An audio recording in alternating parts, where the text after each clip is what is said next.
So, this lecture is in English. And I'm going to talk about the ideal food, which Martinus published in 1933. It was the year after he had published the first volume of Livets book, the Book of Life. And one can ask oneself, why was it important for him to publish this book so early? And the year after, also in Kosmos, he published Bisættelse, besetting in Swedish. We haven't got a good title for it in English yet, but it has to do with funerals and the microcosmos, the life in our microcosmos.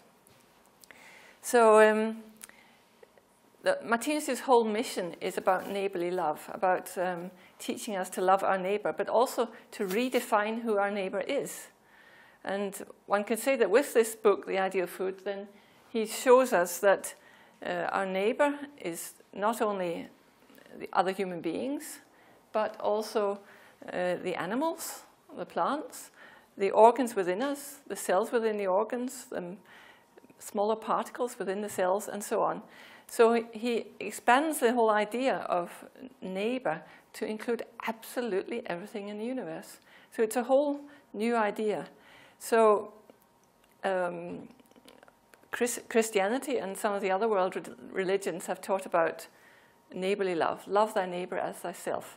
But we need to redefine who our neighbor is in these times. So I think this is one of the reasons why this book came so early. That it was very important to widen this expression. Actually, I met some people in Clint in the summer, and they had read Livets bog 1 to 5 and were very, very impressed. And I asked if they had read this, and they said no. But I said, well, it's only a little book, wouldn't take long to read. They got very angry after they'd read it. I said, well, if that was the first book I'd read, I wouldn't have read any of the rest of it. So, because they thought it was very drastic, because Martinus is very strong in the things he says about food and our relationship to animals, and particularly animals. Yeah. So let's go on. So we see here the eternal world picture. It has 3 titles. It's also called The Living Being 2, the Eternal Godhead, and the Eternal Sons of God. But if we look at this for a moment as a symbol of God, this symbolizes the entire universe, everything that exists. And we see a white disc behind the whole symbol, which symbolizes the eye of the universe as a living being. And we see that it's made up of living beings in the mineral kingdom, the plant kingdom, the animal kingdom, the real human kingdom, and high spiritual worlds.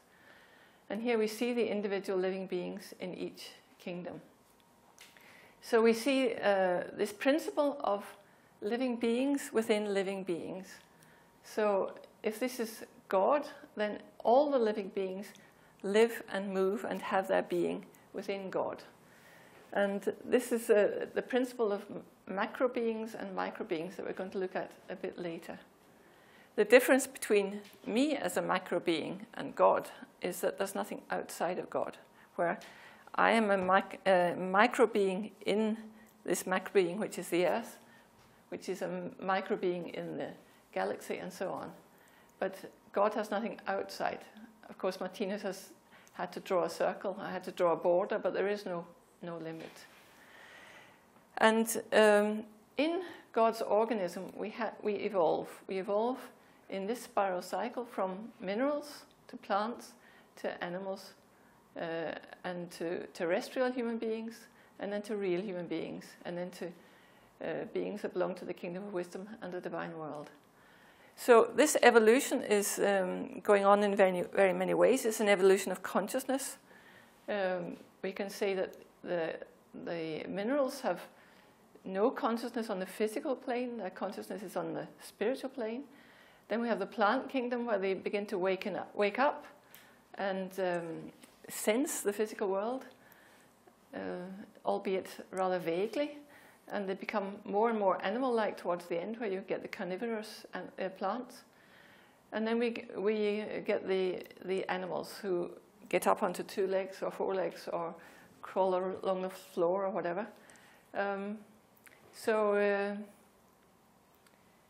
So we see an evolution of consciousness. And we've passed this culmination of the animal kingdom here, and we're going towards the real human kingdom.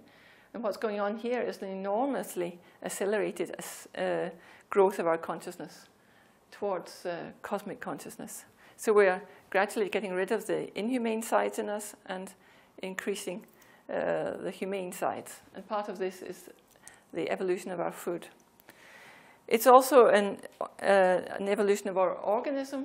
As we can see, we have the whole mineral kingdom, which, as I said, has its consciousness in another world, but that's very practical because you can have things that are made of mineral substances, and you can cut them, and you can, yeah, there's a lot of work going out there in Sluice, and the stones don't scream when you cut them. So we can do an awful lot because they are physically insensitive on the physical plane. The organism of the plant develops, so it is still rooted to the ground, but it can begin to move. There's some movement taking place, and then this ability to move increases, so we get up on legs and start walking around. It's also an evolution of our morality,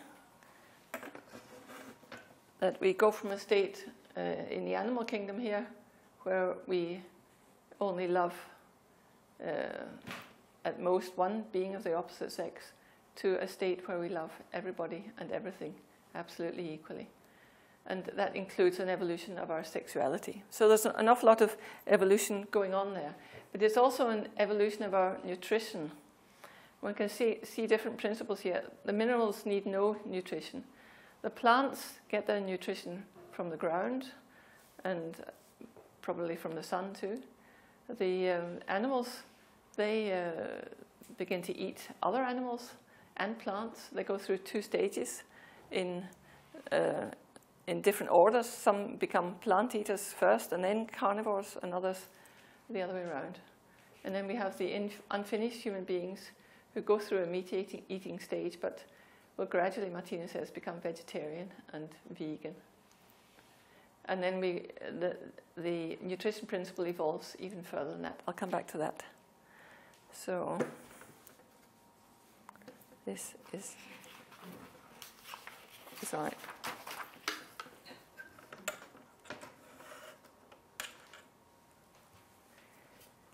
So we could say that we're evolving from a very coarse, rough state to a more refined state. And this means that we need to refine our nutrition. We can see that the animals, they're quite happy to eat from rubbish bins. They could eat all sorts of stinking products. But we like our food to be fresh, and we like hygiene. So, but one of the things that has given us problems in this evolutionary process is that our sense of taste hasn't been able to keep up with the rest of our evolution. The sense of taste has as its purpose to give us a natural hunger and thirst. But what we find is that we want things that are not good for us, and we really have to fight sometimes to avoid taking something that's not good for us because we like it. It tastes good. And you can say, well, if that tastes good, there must be something wrong with taste. But that's the position nearly all of us are in today, that we want things that taste good, and what tastes good isn't good for us. But there's an explanation for that. So Martinus describes that the sense of taste has become distorted, unreliable, and it makes us want unnatural substances. And he describes unnatural substances as substances that are more or less indigestible, where the extraction of the nutrition causes far too much of a loss of energy. I know a pianist, and he can't sleep very well if he's eating meat. It rumbles around in his stomach half the night, and it's really difficult for him to sleep because he can feel this struggle going on in his body. And his partner makes vegan food for him now and then he sleeps like a baby. But he still wants his meat, but he knows, he times it so that he can afford to have a sleepless night. So but it's interesting, he can feel this struggle going on in his organism, but yeah, habits die hard, so he goes on with his meat for the moment, but his poor partner is under the influence of a lot of vegans, so he gets a lot of vegan recipes. Yeah. So in the case of meat, then it costs us a lot of energy to extract the actual nutrition from the meat. And we take other things. Martinus uses a word nydelsesmidler, njutningsmedel in Swedish. And we don't have a collective word for that in English, but it includes things like alcohol, drugs, tobacco, coffee even, maybe even sweets, godis. There are different definitions of this term, and I have had trouble with it translating the book. Anyway, if we think of the main things like tobacco, alcohol, and drugs, then they have a vibration that's far too strong for the body. He says they shake the body to its foundations. He says everything has a vibration, like a carrot has a vibration, an apple, a nut, a piece of meat, a person, the planet, and so on. Everything has its own vibration, and if you swallow something that has a vibration that's far too strong for you, then it creates a kind of war in your organism. So this distorted, unreliable sense of taste leads us into many serious illnesses. I have a quote here from Jamie Oliver. He said, and I'll leave out the swear words, but he said, homicide is 0.8% of deaths. That's a homicide more. Diet-related disease is over 60%, but no one talks about it. Over 60% of illnesses are diet-related. So it's a lot. Martinus says here, from a cosmic point of view, only a very small percentage of people within civilization are absolutely healthy. Yeah, and I'm certainly not one of them. I mean, I think most of us are struggling with something and trying to improve things as much as we can.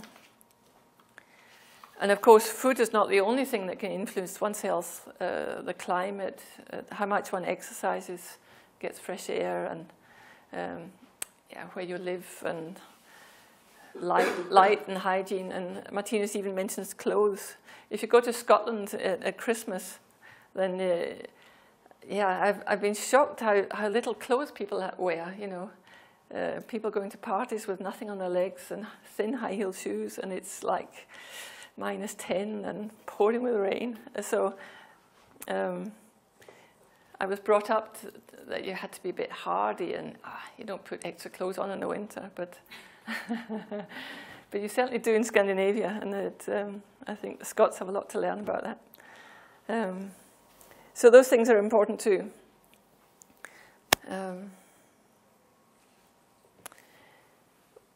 When we consider that our sense of taste is so unreliable, then it's due to this combination of the basic energies.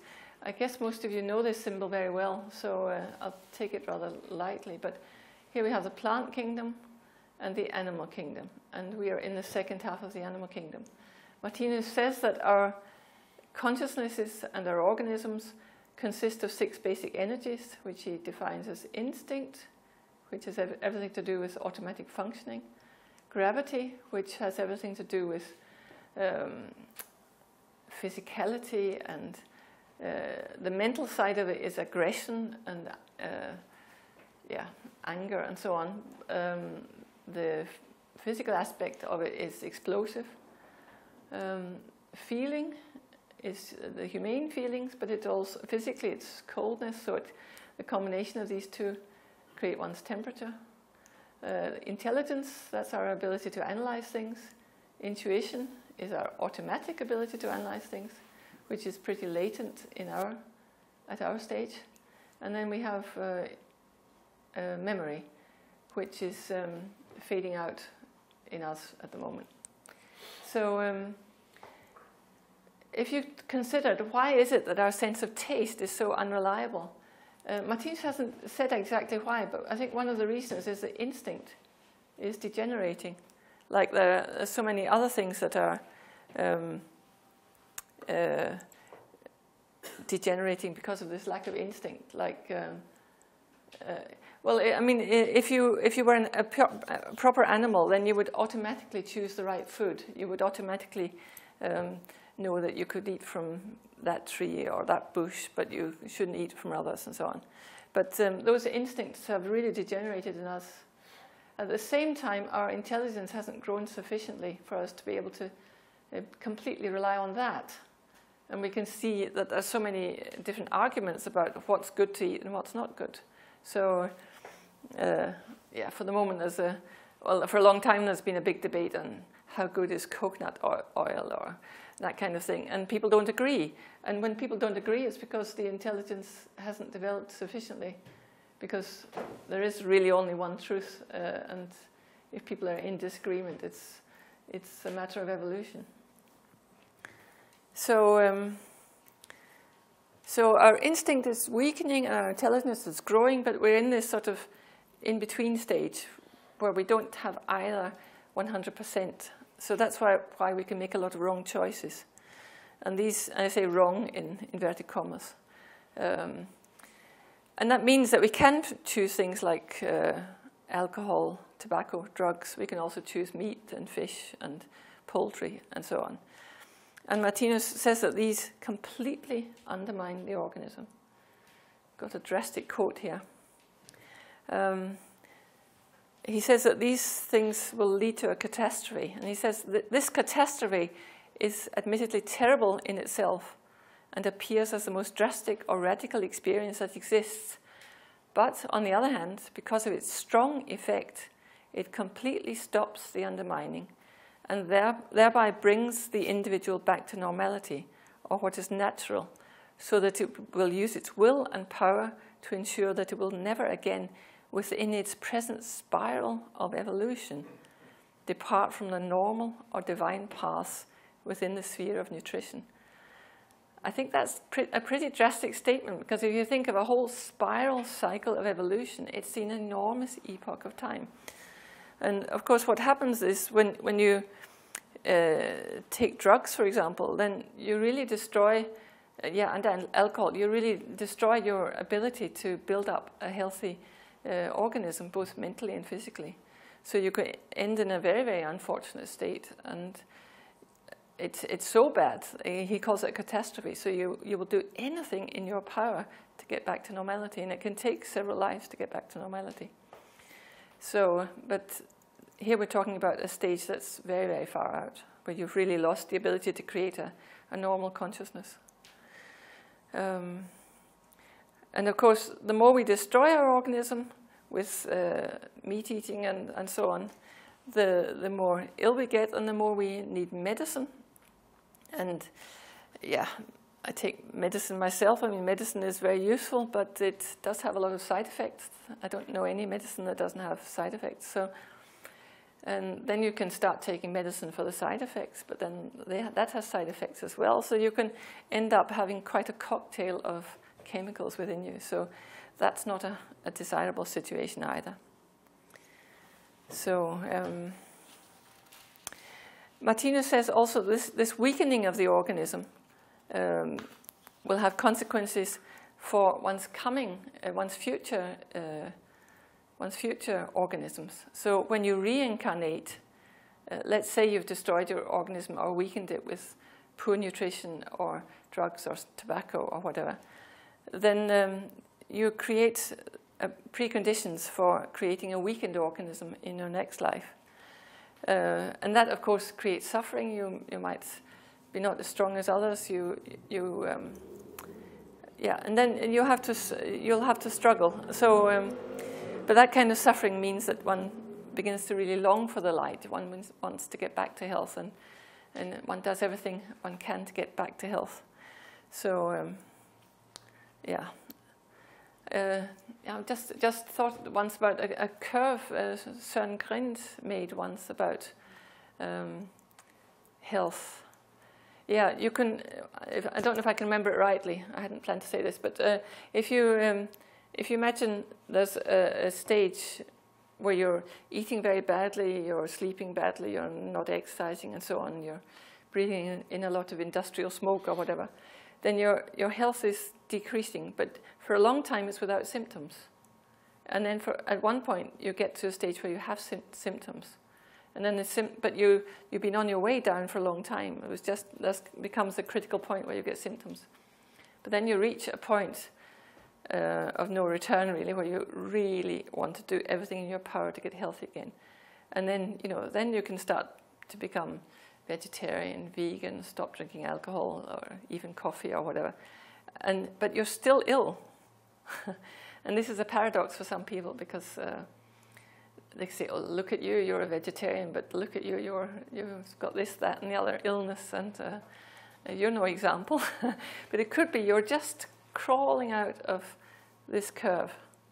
And then gradually, life after life, you will be free of symptoms. But the people criticizing are maybe crawling down the curve. So they're without symptoms at the moment, but here one is just on the way up again, but full of symptoms, but with a very good diet and so on. I hope that's clear. So Martinus doesn't regard alcohol and tobacco and drugs as food, but let's actually look at food. Here in chapter 4 of the Ideal Food, he explains what the purpose of his book is. He says, I present these analyses because for mankind the question of nutrition is so serious that none of its individuals can become truly healthy or have an existence that is truly free of illness before it comes into contact with the source of nutrition that, absolutely without being based on murder and dismemberment and in accordance with eternal laws, is suited to the advanced human being's step in evolution. So he sees this situation as very, very serious. So let's have a look at the evolution of nutrition on the earth.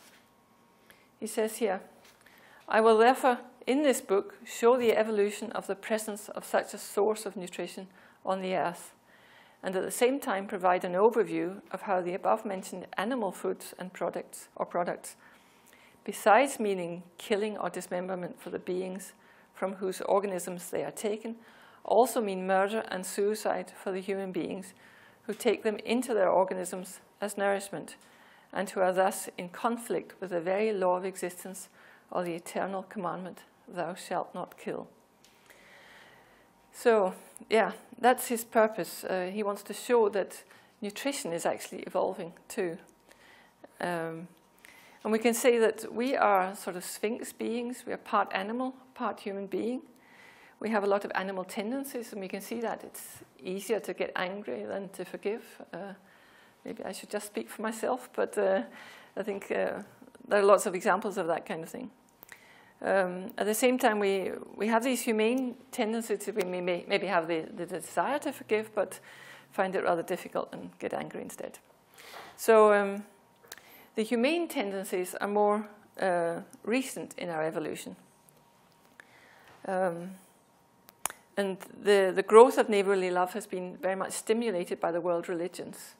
They have promoted the idea of neighborly love, but they've really had focus more on our mental life and our thinking rather than on the body and on food. So they say love your neighbor as yourself, but again they have this very narrow idea of who our neighbor is. So what we eat has its consequences. Everything we do sends out karma waves. Here we have a living being in the middle. And we can see this whole ocean of karma waves that are sent out and returned to the individual. So if for example, one eats some meat, which involves killing the animal, then that killing energy will come back to one. If, on the other hand, one eats a strawberry or something that really enjoys being in our organism, then that pleasant karma will come back to us. So there's a whole queue of karma waiting to come back to us. We're always creating this ocean of karma. So, and if there's disharmony between the eternal laws of life, this law of neighborly love, and our own actions, then illness arises and a lot of misery, a lot of pain. And he describes the main effects of meat eating, actually, are involvement in war. And, you know, we see thousands and thousands dying in wars today. And it can, I mean, there can be many causes. Karma is very complex, so it's not just one single cause, but it's interesting to think that, the amount of suffering we cause the animals, and it can also mean that we suffer in wars. It also leaves us disposed to an early death in the form of accidents like car crashes and plane crashes and so on. So, and natural catastrophes. So, in other words, we can receive karma from our surroundings as a consequence of meat eating. And another consequence is what goes on inside ourselves. So that begins with the first mouthful of something that isn't good for us. He talks about corpse substances. The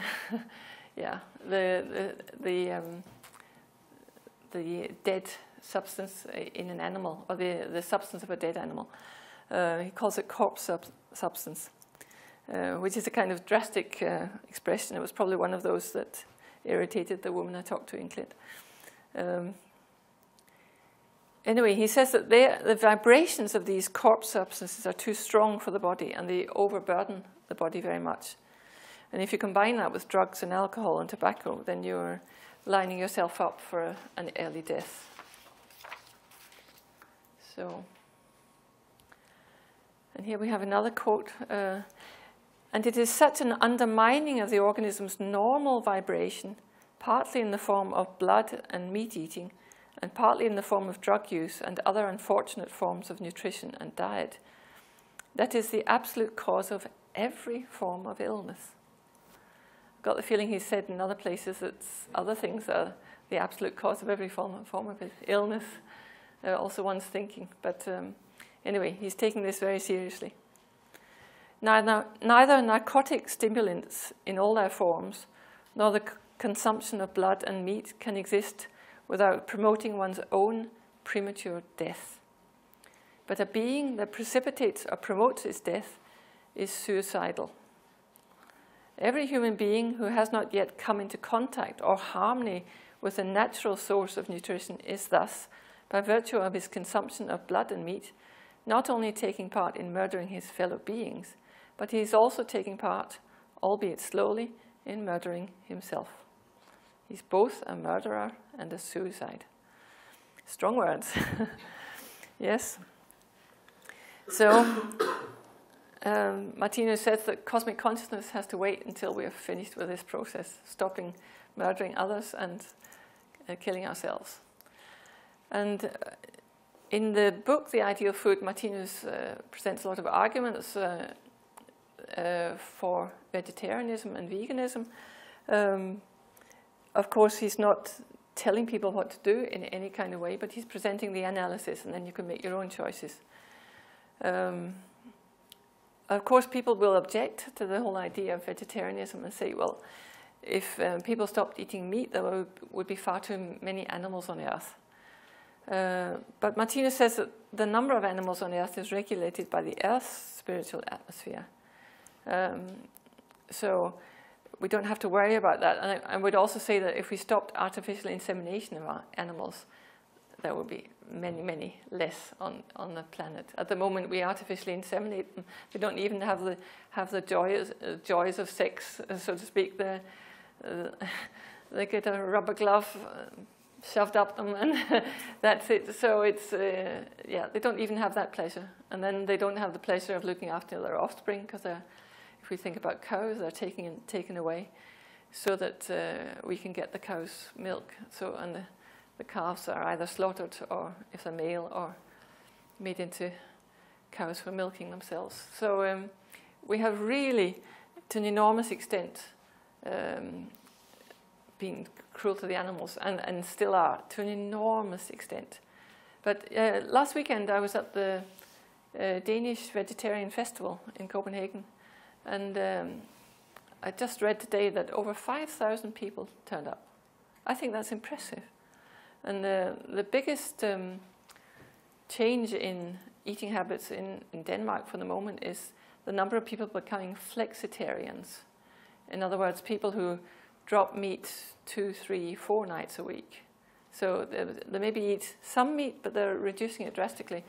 It's the biggest change that one has seen for a long time. And at the same time, the Danish Vegetarian Society has doubled its membership in the last, I think it was the last year, last 1.5 years, something like that, in a rather short period of time. So, and at the same time, a lot of vegetarian products are coming on the market, sort of meat replacers, vegetarian burgers and so on. And of course, maybe they're not ideal as an end product, but they're good as a transition. And they can help people who are used to burgers or steaks or mince or whatever to become more plant-based, but still keep to their old habits of cooking.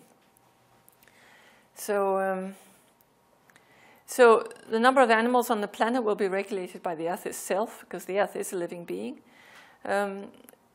People can also be worried about their livelihood. They earn a living by producing meat, fish, alcohol, tobacco, and so on. And Martinus says nothing happens in leaps and bounds. Nothing happens very quickly. It'll be a slow process. In 1952, Martinus met the Icelandic president, and in Cosmos number 6, 1991, you can read about that visit. But the Icelandic president was very sympathetic to the idea of vegetarianism, but he said, "Well, we Icelanders, we can't very well be vegetarians. We live on fishing. It's our main source of income."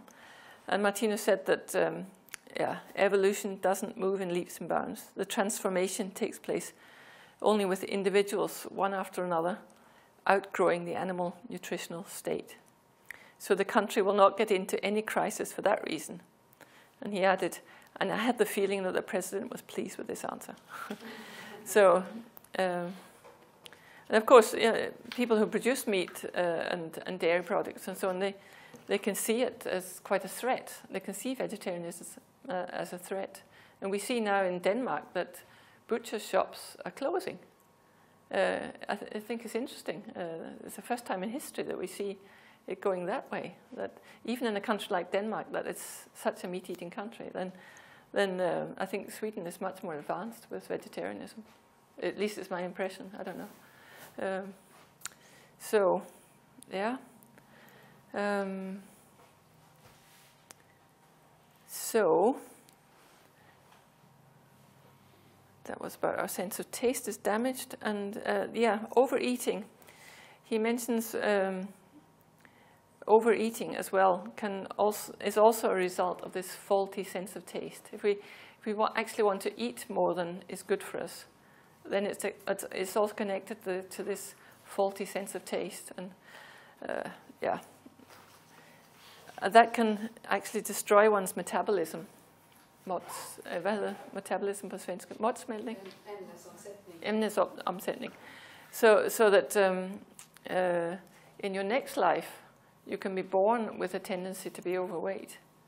And of course, you can think that it's due to your parents or, But Martinus talks about 3 kinds of heredity, that you inherit things from your mother and your father, but you also inherit your own past. So, and that's the primary thing. So everything the parents really just facilitate. They provide the genes for, so that your own heredity can be manifested. So anyway, we'll come back to that. He says in chapter 9 of The Idea of Food, the human being, must realize that a table well provided in accordance with the highest fashion of today constitutes a road to the hospital, hidden in silver, crystal, and flowers. a festively decorated shortcut to death.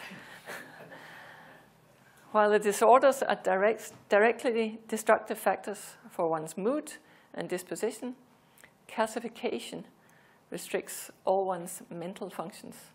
Calcification, do you understand that? Forkalkning, yeah. Yeah, so we see that people are seldom slim after the age of 40, Martinus says. And as I said, we have these three kinds of heredity. He talks about being imprisoned in fat.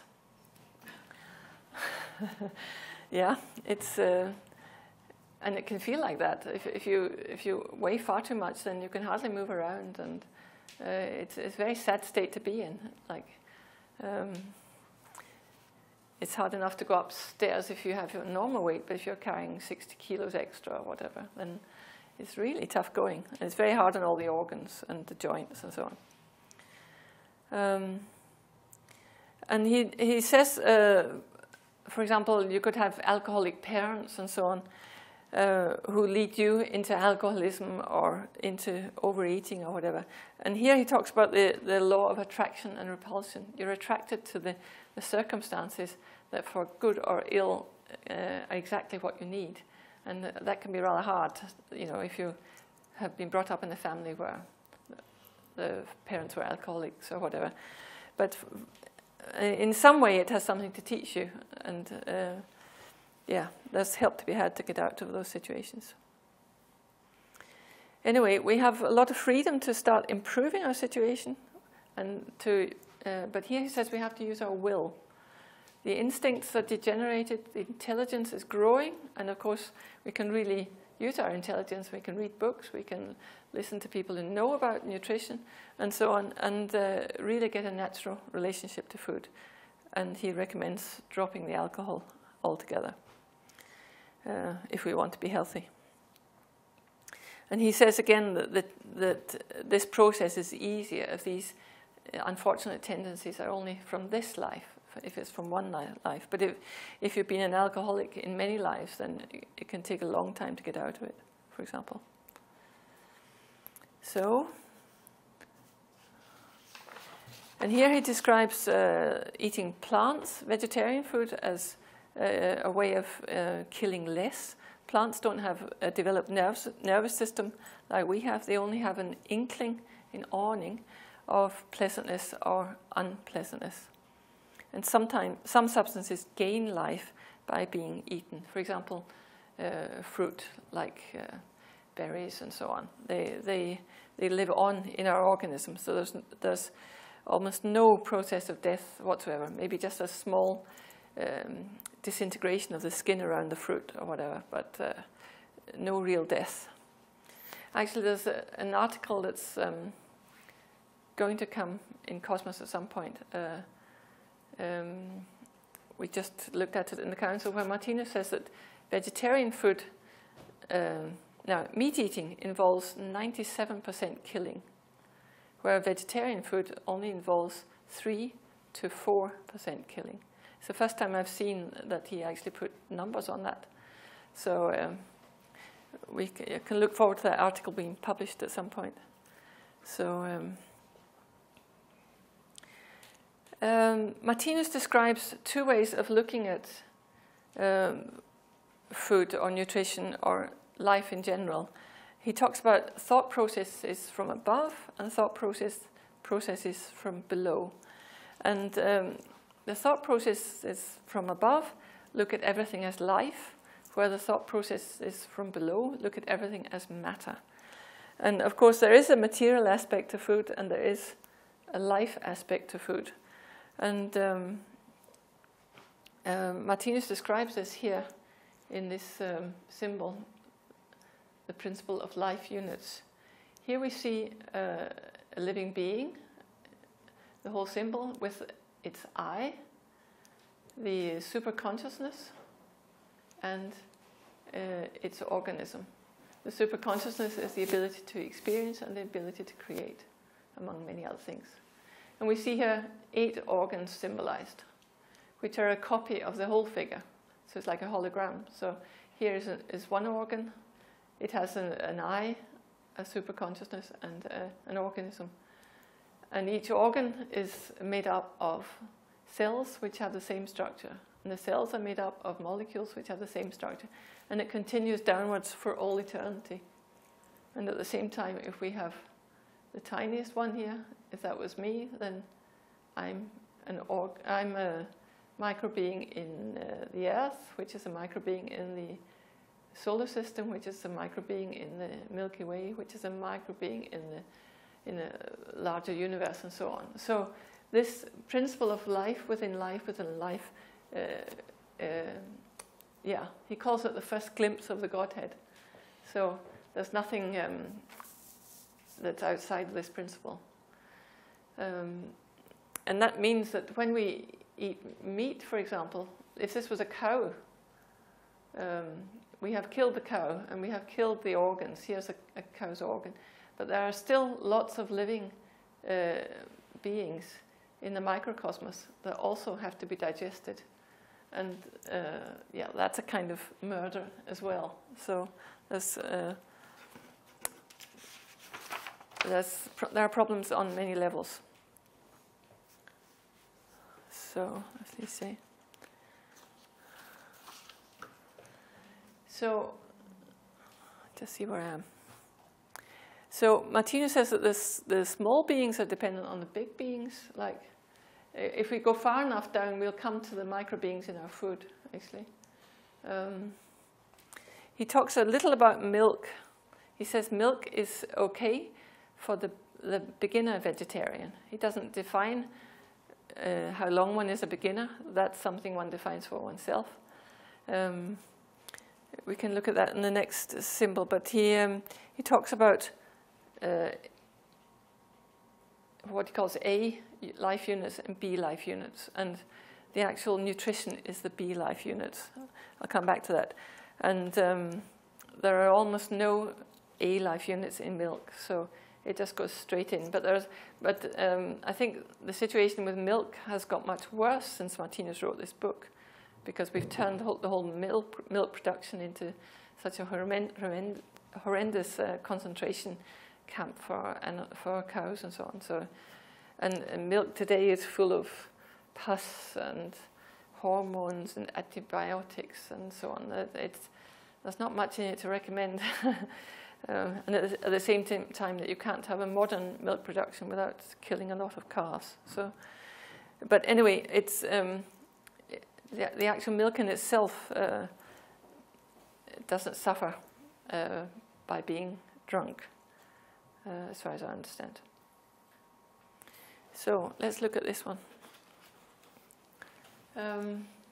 This symbol is called the human being and animal and vegetable food.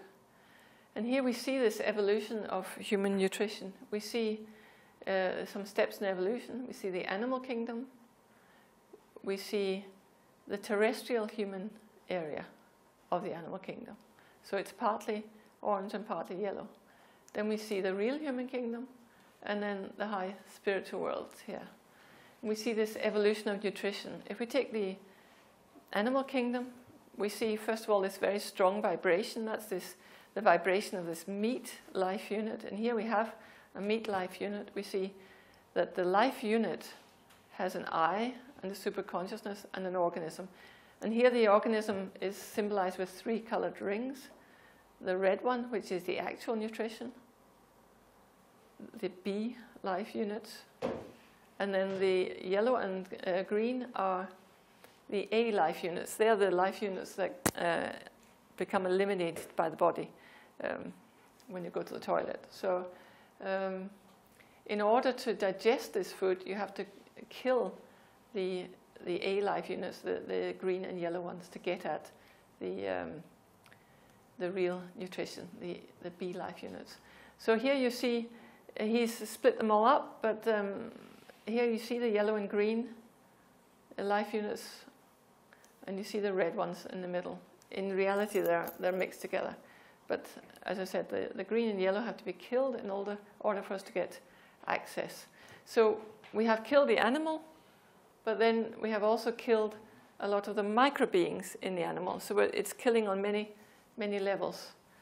And here we have the sun shining. It's orange for the killing principle, but the sun is shining because this is an inevitable part of our evolution, and it ultimately will lead to something good. So, yeah, everything is very good, even though it's pretty painful at this period. And here we come to this stage where we are. We see a lot of these red life units. That's the actual nutrition. And we see a life unit here with its eye and superconsciousness and organism. And there's only a little thin, dark ring around it. So that can be the skin of the potato, or the skin of a plum, or something like that. The skin of an apple or whatever. So not much resistance is required to break down those products. So no real killing is involved. And we see here this flood of bee life units that go directly in as nutrition. So here we see the vegetarian products, and here he talks about seed products. That's beans, nuts, grains, and actually seeds, and root vegetables and leafy greens and stalks. And then we have some fruit. Here's a fruit, and we are at the stage where we can't live on fruit alone yet. We will in the future. So he says that our digestive system is still built to deal with a certain amount of waste. So we can't be healthy without some sort of fiber. We need some rough vegetables and rough grains and that sort of thing to keep our digestive system healthy. But fruit is very important, and is what will become our sole source of nutrition in the real human kingdom. So this is what we're heading for: more and more fruit, and we will gradually evolve away from this coarse vegetarian food. And in the higher spiritual kingdoms, there is no need of any kind of physical nutrition. So, and of course, one of the most important sources of nutrition all the way along is air. So here we will live on fruit and air, so to speak. And we can see that the sun has turned yellow, which symbolizes neighborly love. So here we have managed to expand our neighborly love to include the whole area of nutrition. So here we see one of us, a human being, an unfinished human being, and his or her relation to digestion. We can see here this killing of the yellow and green microbeings or life units. You can see how they're distorted. They've got black spots on them, and you see the red units in between that are freed, so you can get some nutrition. So because there is some nutrition to be had from meat, but it requires so much destruction to get to it, so it costs an awful lot of energy. And here we have our relationship to the ideal food for us now, one could say. One can say that the whole question of the ideal food is something that's a matter of evolution, because you could say, what's the ideal food now? So the ideal food for a lion, for example, would not be fruit. You know, give him an antelope or some big animal to eat. But the ideal food for us now is this mixture of coarse vegetarian food and fruit. But the ideal food in the future will be fruit alone. So, and there we see our relationship to fruit. So this is the human being's relationship to these three main sources of nutrition. So it's hard. It can be really a struggle to know what to do, what's best. And Martinus says that every individual must keep strictly to the foods that cause him no trouble and whose digestion he, so to speak, doesn't notice. I think that's a good thing to think of. If you're like that pianist I was talking about, eat meat and your stomach rumbles all night, then maybe you should listen to it. And, you know, but it's a question of trial and error often, and sometimes really good vegetarian products can give you a lot of stomach trouble. So, yeah, he describes us all more or less as patients. So we're sensitive in different areas, so we have to work it out. In this process, can I go back? Yeah. In this process of breaking down these coarse life units, these green and yellow ones, we have relieved the situation for the organism to a certain extent by cooking, by boiling. And that means that a great part of this destructive process is done in the pot rather than in our stomach. And of course that's meant that we could continue eating meat long after we were actually designed to. One thing Martinus really doesn't recommend is frying. And he says it's very unfortunate for the body because it creates ash and the body is not designed to deal with it. I think it's interesting, he wrote this in 1933, and isn't it only recently that scientists are saying that you can get cancer from the black crusts of things, or the blackened bits of meat, or even blackened vegetables. So I think he was way ahead of his time with this analysis of frying, which he really doesn't recommend. So, but boiling is fine. And he says morally there's nothing to be gained by eating raw food, unless we're talking about very delicate fruit. Fruit can be destroyed by cooking, but you know, if you want to eat parsnips or cauliflower or potatoes and so on, there's nothing morally to be gained by eating them raw. So he talks about getting away from what he calls anesthetizing, intoxicating, and stimulating substances, even if they're vegetarian. I come from Scotland, where they produce an awful lot of whiskey, and you know, that's made from some very good grains, but we call it mother's ruin. So it destroys the mothers. That's partly because of economy. People spend their money on alcohol. So even if you're vegan and so on, well, you can say wine is vegan, mostly. Some wines have blood in them, but most wines are vegan. But they have this stimulating, intoxicating effect, so he doesn't recommend that. So he gives some hints at the end of this little book, the ideal food, to the vegetarian beginner, if you want to start changing your way of eating. He says, keep to simple dishes, avoid very strong spices, and don't eat big dinners, not so many courses, and no alcohol. He says 1 glass of water or fruit juice, or 1 or 2 glasses of water or fruit juice should be okay. And it's here he says that milk is okay for the vegetarian beginner. So we could sum up here. No, it's this. So here we have the principle of nutrition in plants. The flower here is sucking the nutrition from the earth. We see also the vegetable sucking the nutrition from the earth. It must also be getting some nutrition from the sun, but I don't understand those things. Anyway, this is the plant nutrition. And then we see at the end of the plant kingdom the beginning of animal tendencies, the beginning of the ability to kill. Here we have a Venus flytrap. It can close when an insect comes in here. It closes like that, and juices in the flytrap gradually dissolve the insect.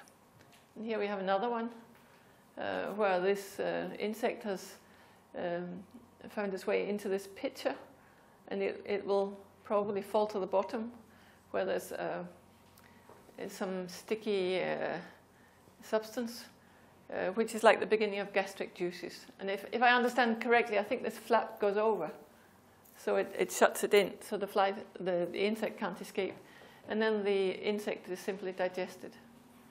So this is the beginning of the creation of animal digestion. And then we come to the beasts of prey, the real beasts of prey, who live on killing other living beings. And this is the ideal food for a lion. I mean, don't give the lion a carrot. That would be cruel to the lion. And we see in the north the same principle. But then we get to human beings, and we see we have refined the whole thing a bit, so it's all nicely laid out and cut and served with a bit of parsley or something. So, and it all looks very hygienic and so on. But it's actually just this camouflaged beast of prey stage. Then we come to the food that we're really designed to eat. These seed products, these nuts, seeds, grains, and beans, for example, which are ideal for us at the present moment. There's some more seeds. And then we have this mixture of vegetables and fruit, which is perfect for us at the moment. But then as we go on in evolution, we will only eat fruit and enjoy the air. And at some point in our evolution, then we'll come so far that we only need the air. So, sorry? It's a very cheap form of nutrition. So I hope that shows a sort of evolution of the whole principle of nutrition. So yeah, I think I'll stop there. And I understand we have a little break, and then we can talk about these things. Yeah, thank you.